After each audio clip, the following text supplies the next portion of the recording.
நேற்றைக்கு அனைத்து கட்சி கூட்டம் திருநெல்வேலி மாவட்ட ஆட்சியர் அலுவலகத்தில் நடந்துச்சு. அதில் ஒரு கட்சியை சார்ந்தவர் சொல்றாரு, இந்த மாதிரி எலெக்ஷன் நேரத்திலலாம் தொடர்ந்து கொலைகள் அப்படிங்கிறது எலெக்ஷன் நேரத்தில் தான் அதிகமாக நடக்குது தென் மாவட்டங்கள்ல. இல்லை, இதில் நேற்று கூட தொலைக்காட்சியில் திராவிட முன்னேற்ற கழகத்தை சார்ந்தவர்கள் நம்ம இலகுவா சொல்கிறாங்க, நாங்கள் தான் குற்றவாளியை கண்டுபிடிச்சிடமே, அப்புறம் என்னன்னு குற்றம் செஞ்சுட்டு குற்றவாளியை கண்டுபிடிக்க ஒரு நிரந்தர டிஜிபியை போடுறதுல உங்களுக்கு என்னங்க பிரச்சனை?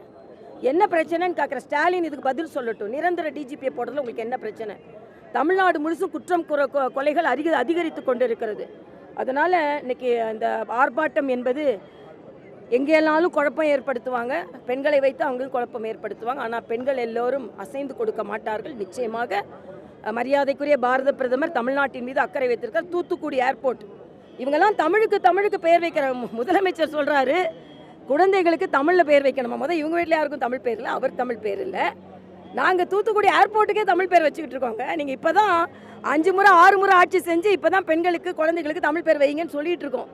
ஆனால் மரியாதைக்குரிய பாரத பிரதமர் விமான நிலையத்துக்கே தமிழ் பேர் வைத்திருக்கிறார்.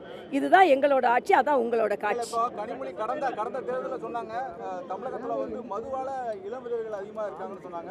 படிப்படியாக திமுக ஆட்சி வந்து குறைக்கப்பட்டு சொன்னாங்க. 5 வருஷம் ஆச்சு, ஆனால் கடைகள் தான் உயர்த்தப்பட்டது தவிர அதே மாதிரி குற்றங்களும் அதிகரிச்சிருக்கு. எப்படி பார்க்குறீங்க? போதையில்லா பாதை வகுப்போம் என்று முதலமைச்சர் சொல்கிறார். ஆனால் சகோதரி கனிமொழி இதுக்கு பதில் சொல்லணும். 2026 அவங்க ஓட்டு கேட்க வரும்பொழுது அவர் 2-3 விஷயத்திற்கு பதில் சொல்லி ஆக வேண்டும்.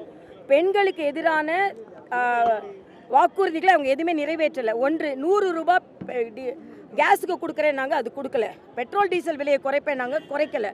மதுக்கடைகளை குறைப்பேன்னாங்க, குறைக்கலை. ஸ்டாலின் அவர்கள் அவங்க வீட்டு முன்னால் கருப்பு கொடியை ஏந்தி நாங்கள் டாஸ்மாகை குறைப்போம்னாங்க. இன்னைக்கு ஒன்றில் தமிழக அரசு பாஸ்மார்க் வாங்கி இருக்கிறது என்றால் டாஸ்மாக்ல மட்டும்தான் வாங்கியிருக்காங்க.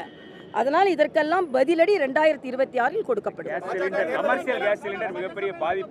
அதாவது ஒன்றே நான் சொல்லிக்கிறேன் தம்பிங்களா, தங்கைங்களா, உலகம் முழுவதும் போரில் அல்லோலப்பட்டு கொண்டிருக்கிறது. எல்லா ஊர்லேயும் பெட்ரோல் டீசல் விலை பணமடங்கு ஏறிவிட்டது. சில ஊர்லலாம் 216 ரூபா 315 ரூபா விற்கிது. ஆனால் இந்தியாவில் கேஸ் விலையை ஏற்றலை,